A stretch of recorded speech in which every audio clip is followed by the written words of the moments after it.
Gold buyers, మీ కష్టాల్లో నమ్మకమైన మీ ఆత్మీయ నేస్తం.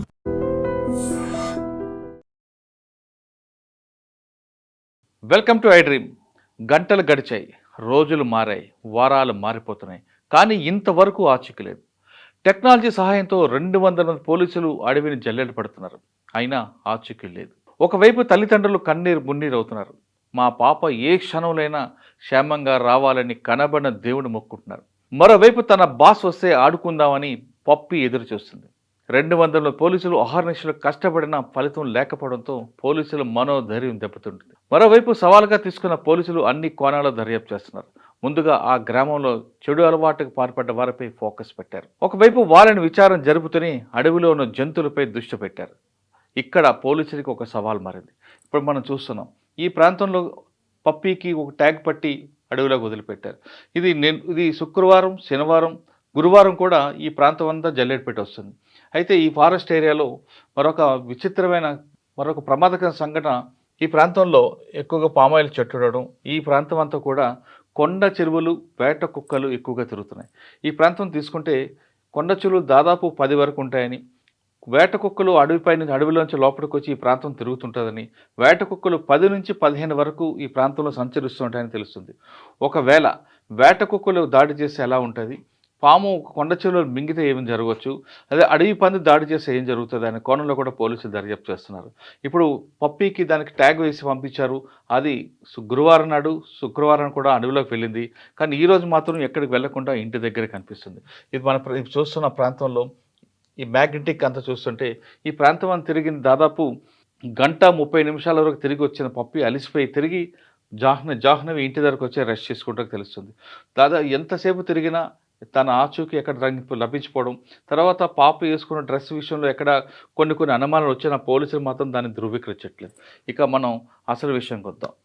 పాప ఎక్కడ మిస్ అయిందో, ఆ ప్రాంతంలో ఎటువంటి జంతువులు ఉంటాయి అనే దాంట్లో పోలీసులు అదేవిధంగా ఫారెస్ట్ డిపార్ట్మెంట్ కూడా దృష్టి సారించింది.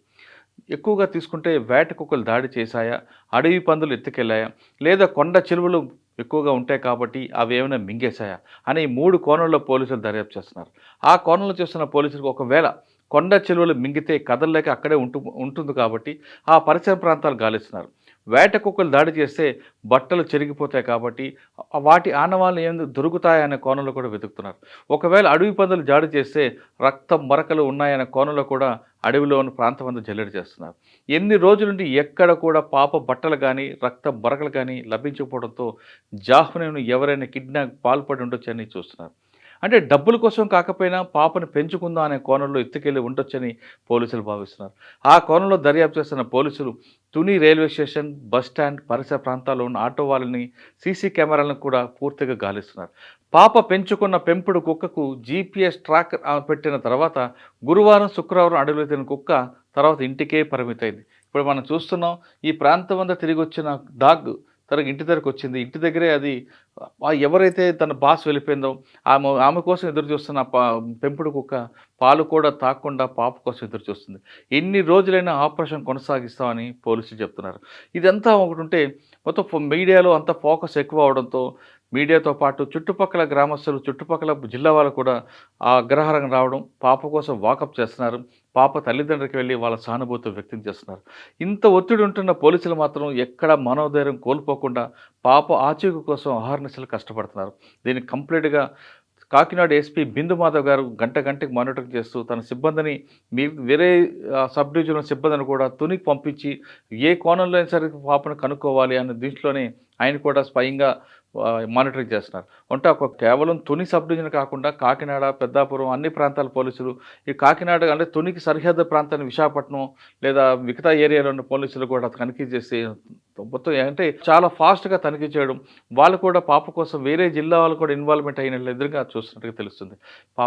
పాప ఎక్కడున్న జాహ్నవి తొందరగా రావాలని ఆ ప్రాంతవాసులు అందరూ కోరుకుంటున్నారు. ఎటువంటి పరిస్థితుల్లో పాప ఇంటికి వస్తుందని మనం కూడా కోరుకుందాం. త్వరకు నమస్తే.